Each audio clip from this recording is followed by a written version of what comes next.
Bom dia, boa tarde, boa noite, depende da hora que você esteja vendo esse vídeo. Eu vou ler um trecho desse excelente livro do sociólogo Gessé Souza, A Elite do Atraso, da Escravidão à Lava Jato. E depois eu vou tecer alguns breves comentários, mas o mais importante é a gente ver a grandiosidade dessa obra, que faz uma análise sociológica e política da sociedade brasileira do tempo da escravidão até hoje. O trecho que eu decidi ler, ele começa na página 129, ele é um tópico que se chama O Moralismo Patrimonialista e a Crítica ao Populismo como Núcleo do Pacto Antipopular. Vou começar a ler. Ele começa assim: a criação da classe média entre nós se deu de modo distinto, tanto temporal quanto qualitativamente, do exemplo europeu.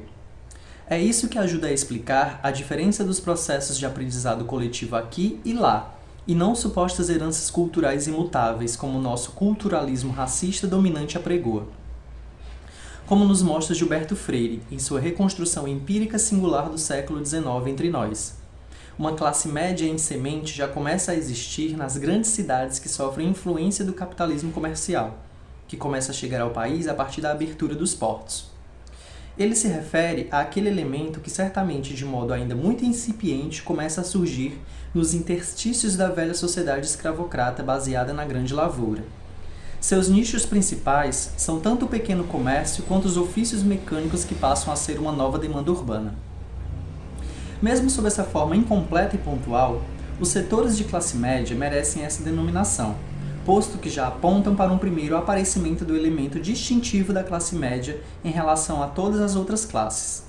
A classe que se forma a partir da reprodução do capital cultural sob a forma de conhecimento útil e valorizado em termos comparativos com as classes populares. Mas aqui, os nichos de atuação são quantitativamente pequenos e politicamente ainda pouco relevantes.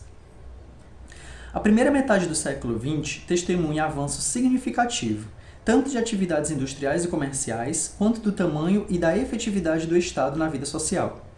Essas são, classicamente, as mudanças estruturais na sociedade moderna que criam a classe média. Ela nasce e se reproduz como aquele segmento intermédio entre os proprietários e as classes populares do trabalho manual. A classe média não é uma classe necessariamente conservadora. Também não é uma classe homogênea. O movimento tenentista, conhecido como o primeiro movimento político comandado pelos setores médios no Brasil, revela bem essas características. Ainda que tenha sido protagonizado por oficiais militares de baixa e média patente, a partir dos anos 20, esse movimento refletia já a nova sociedade mais urbana e moderna que se criava.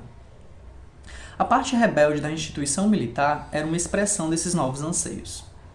A oposição ao pacto conservador da velha república, com suas eleições fraudadas e restritas, era o ponto de união entre os tenentistas.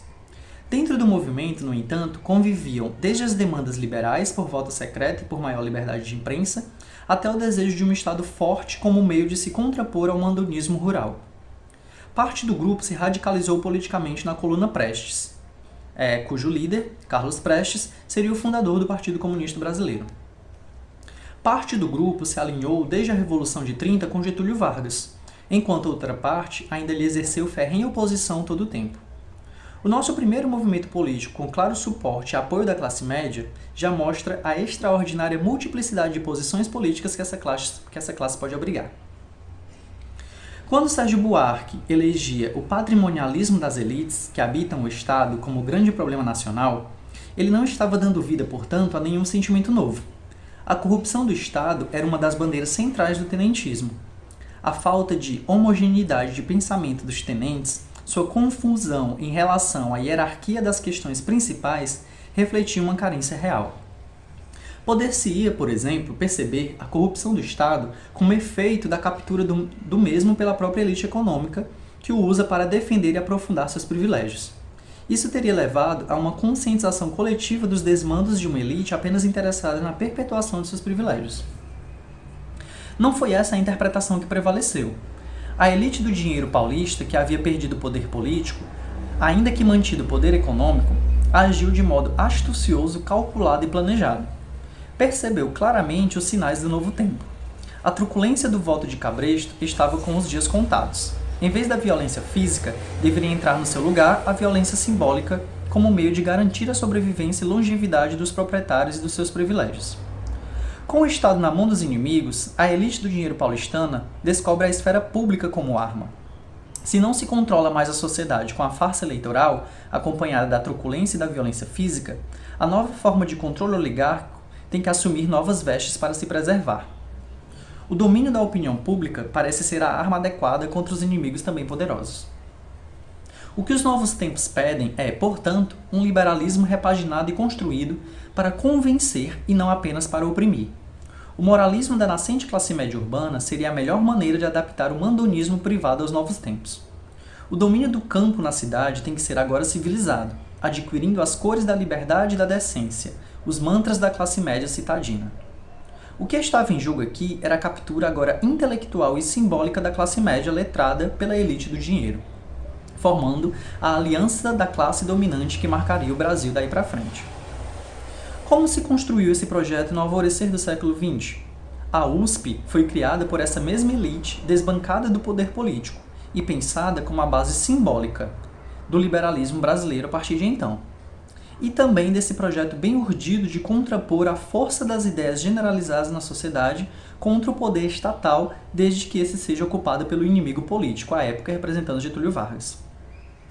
Sérgio Buarque é menos o criador e mais o sistematizador mais convincente do moralismo vira-lata que irá valer a partir de então, como versão oficial pseudocrítica do país acerca de si mesmo. Como o Estado corrupto passa a ser identificado como o mal maior da nação, a elite do dinheiro ganha uma espécie de carta na manga que pode ser usada a partir de então sempre que a soberania popular ponha, inadvertidamente, alguém contrário aos interesses do poder econômico. Excelente livro, excelente trecho. Esse trecho, além de várias outras partes do livro, ele fala muito do Sérgio Buarque de Holanda, que é o autor do Raízes do Brasil, que é um clássico até hoje nas universidades sobre a interpretação do Brasil e do brasileiro. Ele vai falar que o Sérgio Buarque de Holanda ele é um representante dessa elite paulista intelectualizada, citadina, com visões de modernidade, que foi cooptada ou que se aliou à elite econômica rural também paulistana, que à época perdeu o poder devido à ascensão do poder de Getúlio Vargas. Né? Getúlio Vargas passa por um momento ali de revolução e tudo, e toma o poder em 1930, retirando a possibilidade do Júlio Prestes, candidato paulista, a assumir a presidência. Então os paulistas eles começam a perceber que eles estão perdendo o poder e que aquela velha ordem rural, coronelista, de poder senhorial, rural, perde espaço nesse novo tempo. Esse novo tempo ele precisa de outros olhares, né? Então vem aí o olhar da modernidade, do homem da cidade, do homem intelectual, do homem de negócios, do homem que frequentou as melhores universidades, em contraposição àquele velho senhor rural do coronelismo. Então o paulista rural, que detinha o poder econômico, ele começa a se transformar num paulista de negócios, num homem de negócios, num homem da cidade, num homem empresário e que está ligado com a intelectualidade do país. Isso tentando a todo momento retomar o poder que havia perdido. Então o poder econômico, a elite econômica, que era uma elite rural, que havia perdido o poder nessa nova estrutura social, nessa nova estrutura política, podemos dizer assim, queria retomar esse poder político.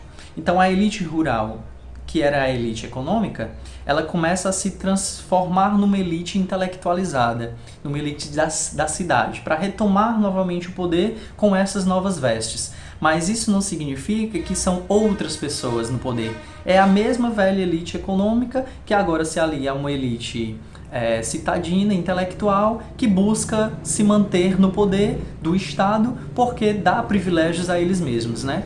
Ter o poder do Estado nas mãos é algo muito bom, porque você consegue manter os seus privilégios, você consegue fazer com que a estrutura institucional ela trabalhe a seu favor. Então, o discurso sobre às vezes o Estado é ruim, às vezes o Estado é bom, ele é um discurso que ele pode se transformar em favorável e desfavorável dependendo do momento. A elite ela está sempre jogando com a ideia e a ideologia para se manter no poder. Então, aquele tipo de discurso que me favorece no poder, ótimo. Então, naquele momento da década de 30, inclusive é quando o Sérgio Buarque escreve esse livro, o discurso de um Estado corrupto, de um governo corrupto, de um Estado forte, centralizado, não era algo bom. O que era algo bom seria o liberalismo, um Estado menor, né? A ideia de economia livre. Então, todas essas questões, elas são passadas no livro como questões, às vezes, do discurso da elite econômica para continuar se mantendo no poder ao longo da história do Brasil.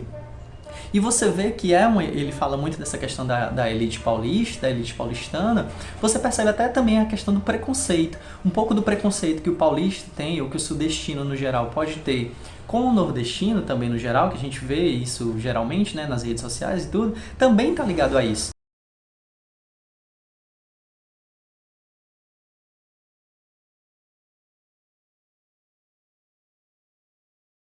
Também está ligado a isso. Porque os senhores de engenho do Nordeste, o coronelismo que persistiu no Nordeste, ele é visto como um atraso.